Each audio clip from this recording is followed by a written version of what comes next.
जीव को मनुष्य शरीर में जन्म लेना होता है तो प्रकृति में वर्षा के साथ आता है,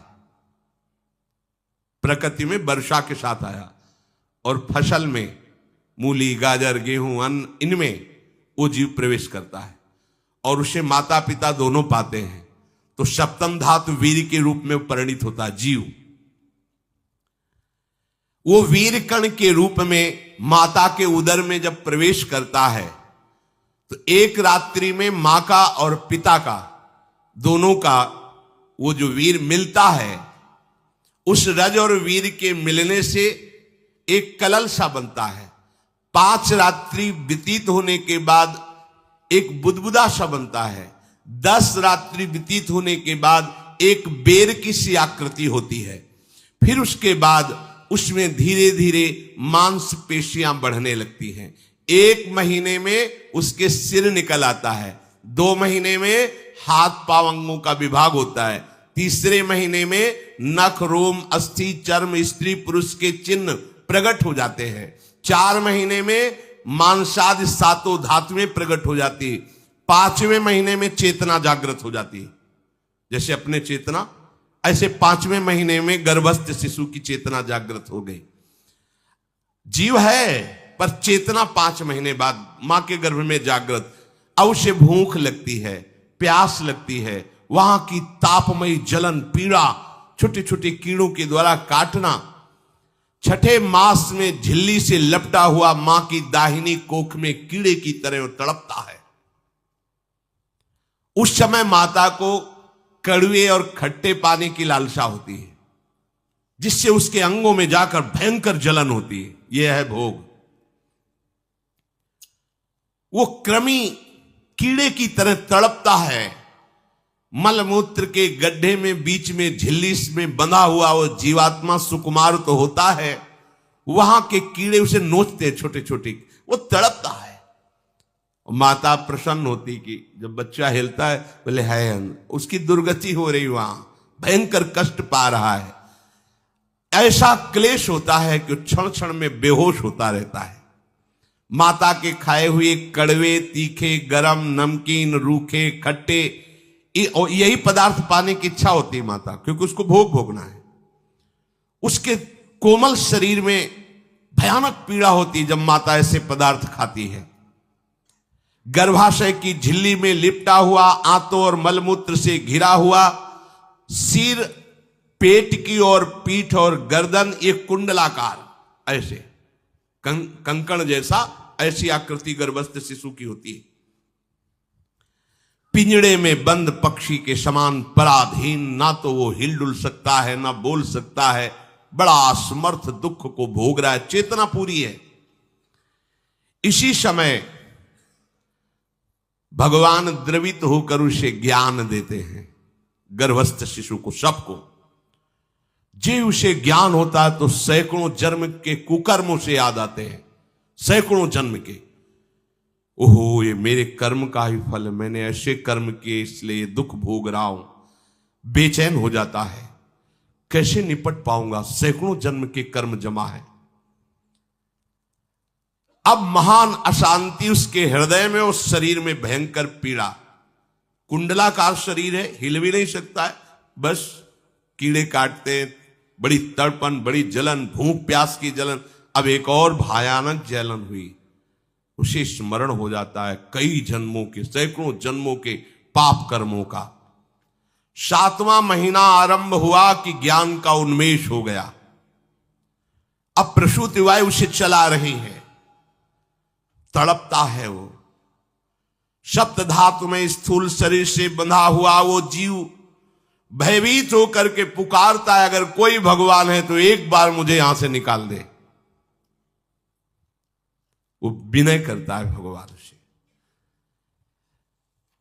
कोई अगर भगवान है जिसने मुझे इस बंधन में डाला है, एक बार निकाल दे, यहां से जाके केवल भजन करूंगा।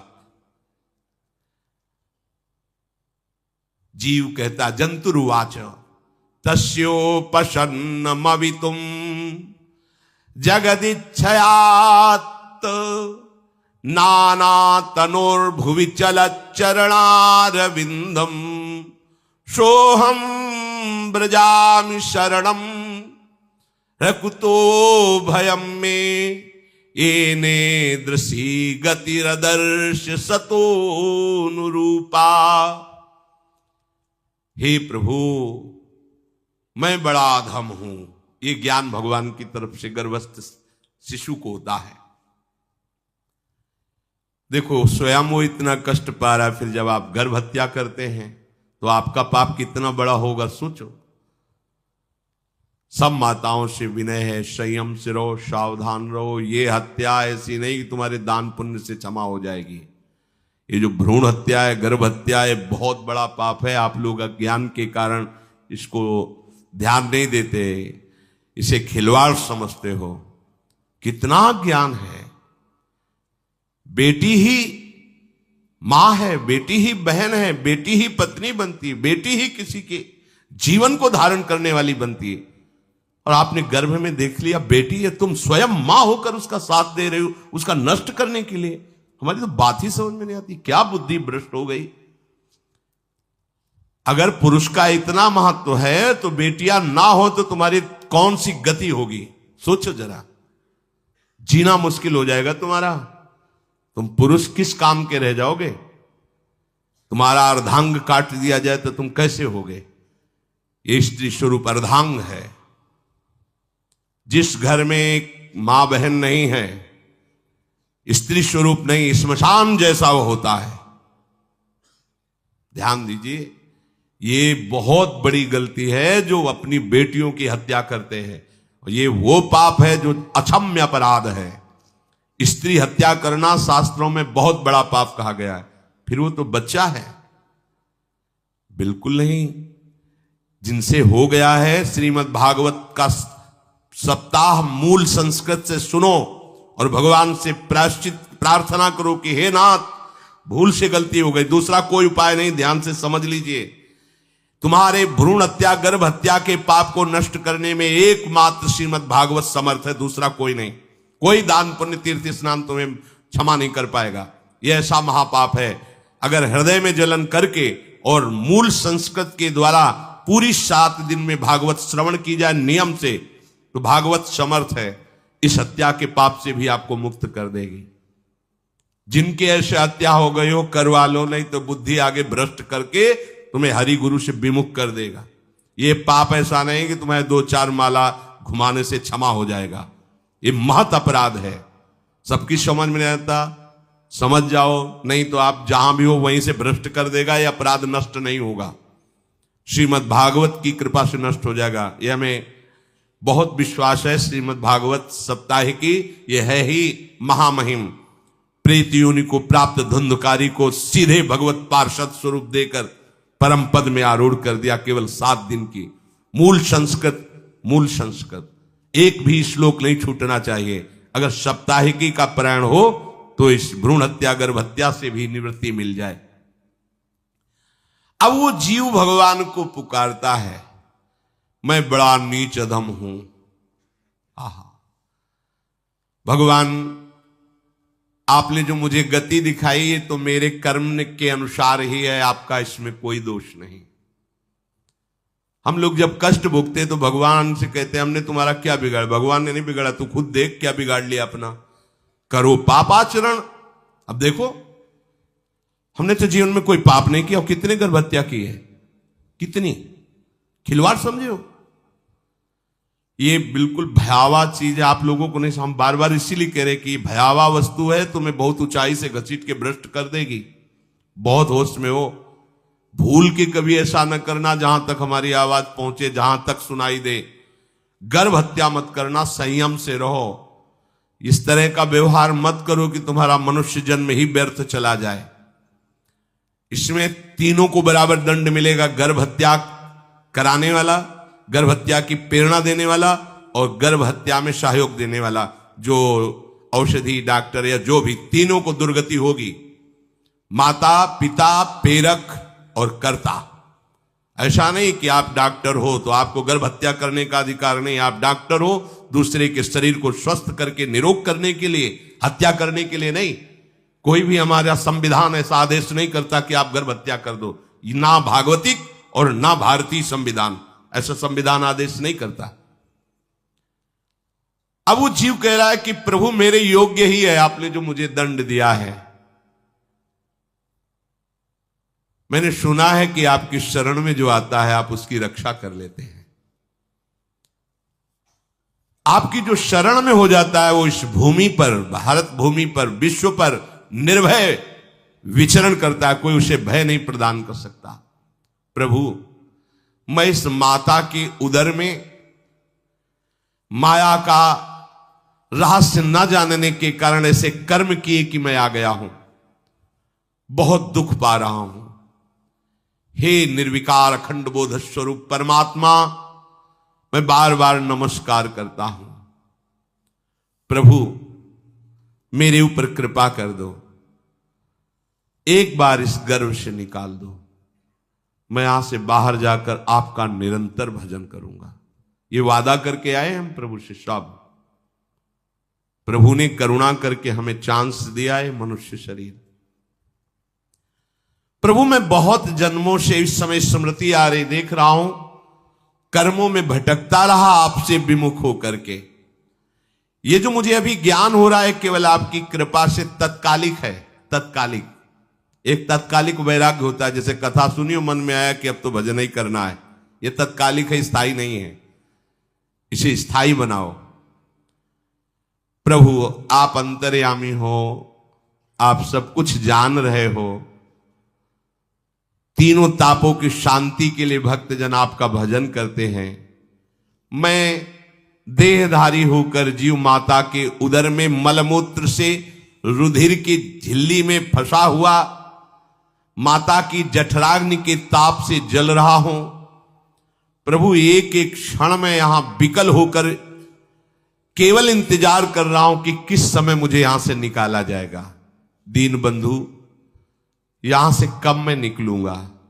स्वामिन आप बड़े दयालु हो, आप जैसे उदार प्रभु ने मुझ गर्भस्थ शिशु को ये ज्ञान दिया। हे दीन बंधु आप अपनी कृपा से प्रसन्न हो जाइए। प्रभु एक बार निकाल दीजिए, मैं ऐसा भजन करूंगा कि दोबारा संसार के दुख में नहीं आऊंगा। कपिल भगवान कहते हैं, हे माता, वो गर्भस्थ बालक शिशु भगवान से प्रार्थना करता है, भगवान का आदेश होता है, तत्काल प्रसव वायु धक्का मारती है। जे ही प्रसव वायु धक्का मारती तो उसको ऐसा भयंकर कष्ट होता है, जैसा पीछे लिखा है कि जैसे जिंदा किसी की चमड़ी उतारी जाए, ऐसा मां के गर्भ से निकलते समय उसे कष्ट होता है। वो अत्यंत कष्ट से व्याकुल होता है। उसी समय उसका वो ज्ञान नष्ट हो जाता है जो भगवान ने दिया था। उस समय उसकी श्वास की गति रुक जाती, जैसे किसी का गला दबा दिया जाए तो कैसा लगेगा। ऐसे ही पूरी की पूरी भागवती की स्मृति नष्ट हो गई। होश आया तब देखा कि वो बाहर पड़ा हुआ है, माता के उस मलमूत्र में सना हुआ विष्ठे की कीड़े की तरह। गर्भवास में जो दिव्य ज्ञान प्रकट हुआ था भगवान की कृपा से, वो सब नष्ट हो गया। भूमि परत भा ढाबर पानी, तिम जीवे माया लपटानी। चेतन आई तो रोने लगा, वो ज्ञान कहां गया, वो ज्ञानदाता कहां गया। वो कहता कहां कहां, बोले थाली बजाओ बच्चा हुआ है। और वो तो रो रहा है कि कहां, वो ज्ञान कहां गया जिसके बल से मैं कह रहा था कि बाहर निकाल दो, मैं आपका भजन करूंगा। सब खत्म ज्ञान। जो लोग उसका अभिप्राय नहीं समझते वो उत्सव मनाते हैं, बालक हुआ है, वो रो रहा है, वो कहां गया ज्ञान, कहां कहां कहां। छोटा बालक यही रोक कहता कहां। अभी जो ज्ञान उत्पन्न हुआ था, जो अभी भगवान का बोध हुआ था, वो कहां गया, कहां गया। घर परिवार के लोग उसका पालन पोषण करते रहते हैं, उसमें कोई निषेध करने की शक्ति नहीं हो रही। मच्छर काट रहा है, दुख हो रहा है, हटा नहीं सकता बालक। उस जीव को शिशु अवस्था में जब कपड़ों पे लिपेट कर ऐसे लिटाया जाता है तो इतना कोमल त्वचा होती कि कपड़े भी उसको, जैसे खुजलाहट है, पीड़ा है या जलन है, बिल्कुल कोमल त्वचा होती, कुछ नहीं कर सकता हो, पर रो सकता है। ना खुजलाने की, ना करवट बदलने की, ना उठने की कोई सामर्थ्य नहीं। बड़ा कष्ट पाता है बाल्यावस्था में, क्योंकि त्वचा बड़ी कोमल होती, दास मच्छर आदि जीव उसको काटते हैं। गर्भावस्था का कोई ज्ञान नहीं रहा, सिर्फ रोना ही रोना रह रहा। इस प्रकार उसकी बाल्यावस्था कटी, कौमार अवस्था आई, पौगंड अवस्था, इनमें वो खिलवाड़ में फंस गया।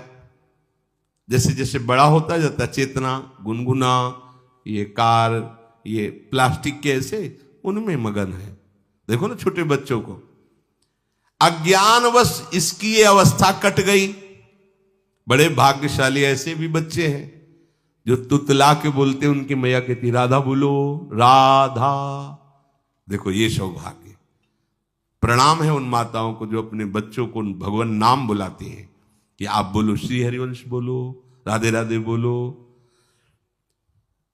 धीरे धीरे उसकी युवावस्था पहुंची। इस समय उसके अंदर एक भूत सवार होता है, जवानी का भूत है, ये सबके सवार होता है। अगर मंत्र चल रहा है तो भूत नहीं चढ़ेगा, नाम चल रहा है तो भूत नहीं चढ़ेगा, नहीं तो भूत चढ़ जाता है। ये कुछ भी करवा सकता है भूत, भूत ही तो है ना।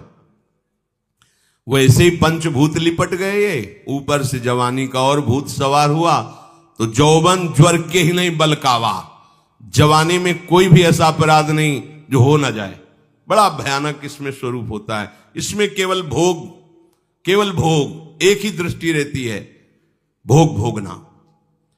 अज्ञानवश जब भोगों की प्राप्ति में बाधा पड़ती तो भयंकर वो क्रोध करता है, शोकाकुल होकर हिंसा कर बैठता है। जैसी घटनाएं सुनने को मिलती हैं, राक्षसी घटनाएं, ये भूत है जवानी का।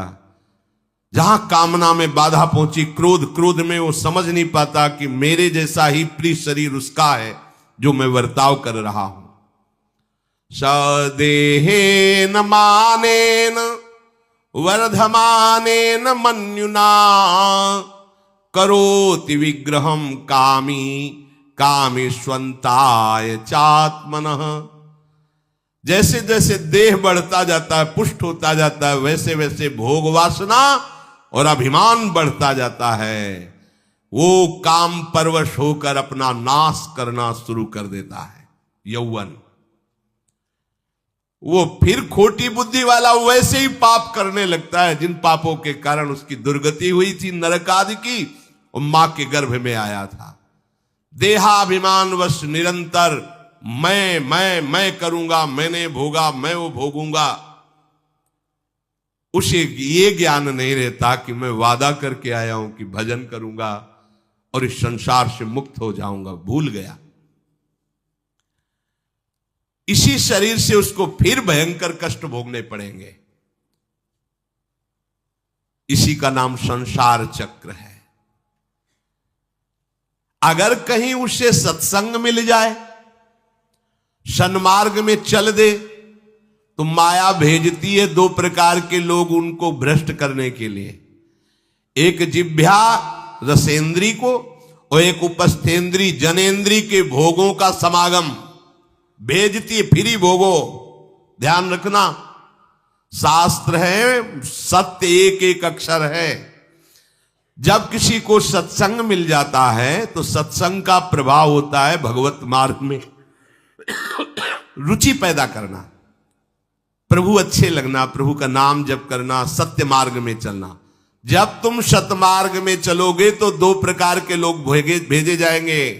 बढ़िया हलवा, बढ़िया खीर, रबड़ी, लो प्रभु, पाओ, आरोगो, रसेंद्री और फिर जनेंद्री।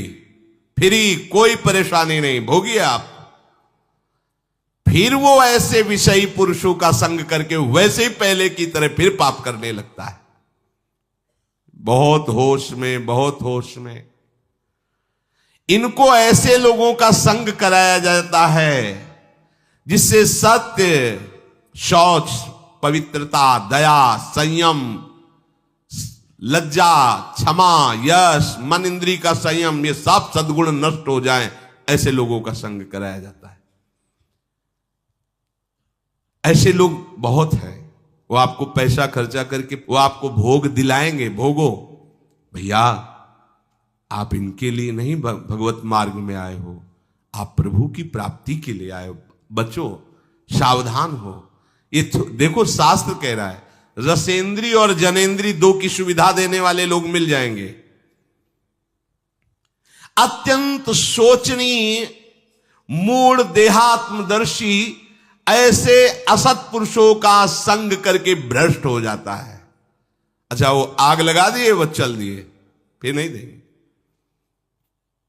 कुछ लोग ऐसे होते हैं कि 10 दिन अपने पैसे से आपको नशा करवाएंगे, फिर इसके बाद तुम्हें उनके पैरों में गिरना पड़ेगा, फिर मांगने से भी नहीं देंगे, पहले फिर ही देंगे। आदत बिगड़ गई। ऐसे लोग मिलेंगे, मुस्कुराएंगे, हंसेंगे, आपको गले लगाएंगे, आपको लगेगा जीवन का सार मिल गया, फिर इसके बाद जूते चलाएंगे, गली में नहीं देखने देंगे। अब तुम्हारी वृत्ति बिगड़ गई, तुम उधर ही ताको, होश में, होश में। इस जीव को किसी और के संग से ऐसा बंधन, ऐसा मोह नहीं होता जैसा कामिनियों के संग से होता है। भगवान कपिल देव जी कह रहे हैं,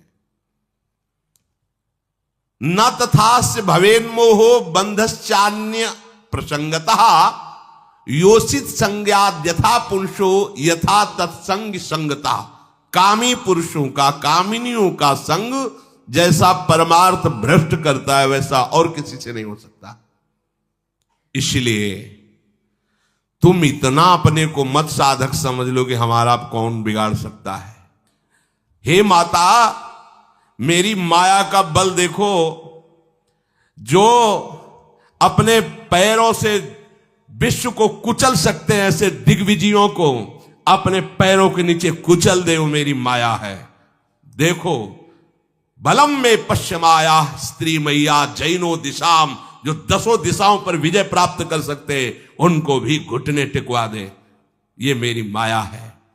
संगम न कुर्यात् प्रमदा सुजातु योगस्य पारम परमारुरुक्षु मत्सेवया प्रतिलब्धात्म लाभो वदन्ति या निरय द्वारमस्य। श्री भगवान कह रहे हैं, अहो मेरी इस माया का बल देखो। इसलिए जो मेरे को प्राप्त करना चाहता है, योगारूढ़ होना चाहता है, भजन में आगे उन्नति चाहता है, उसे चाहिए जो तुम्हें भ्रष्ट करने के लिए इशारे करे, चाहे स्त्री हो चाहे पुरुष। तजिए ताहि कोटि बैरिशम यद्यप परम सने, वो मित्र नहीं, वो माया के द्वारा भेजा हुआ दूत है।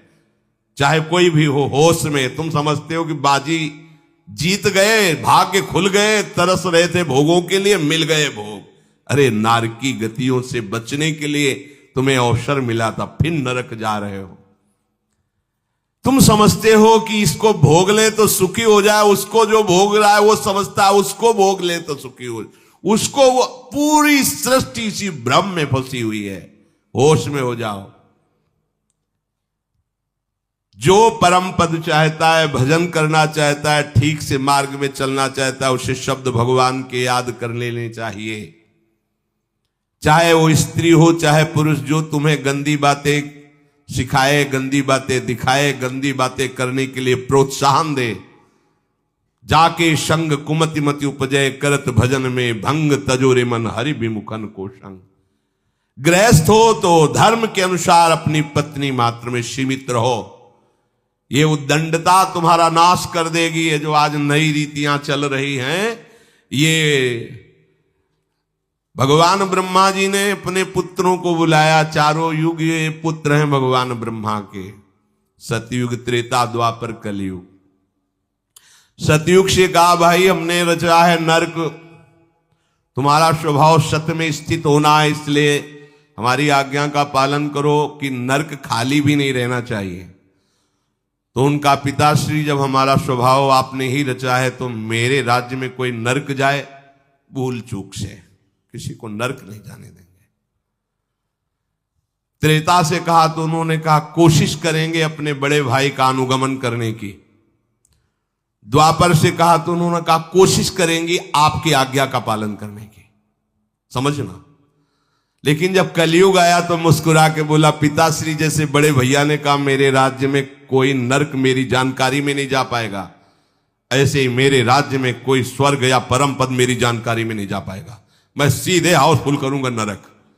देख लो ना, शराब पीना, व्यभिचार करना, जुआ खेलना, चोरी करना, हिंसा करना, इसके प्रधान स्थान हैं।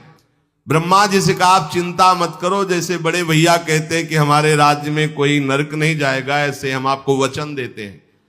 अगर हमारी दृष्टि पड़ी तो न स्वर्ग जाने देंगे न परम पद में जाने देंगे। तभी महाप्रभु कहते पाए जान जगत में सब जन कपटी कुटिल कलयुगी टंचू। कलयुग ने सबको देख रखा है, सबको अधीन कर रखा है। अगर बच सकते हो तो एक हरिनाम है, राधा नाम है, जो कलयुग का प्रभाव नहीं पड़ने देगा। इसलिए होश में, चाहे वो पुरुष हो या स्त्री हो, रिश्तेदार हो, नातेदार हो, कोई हो, जिसके संग से भोग वासना बढ़े, भगवत विमुक्ता हो, दूरी बना लो, तत्काल दूरी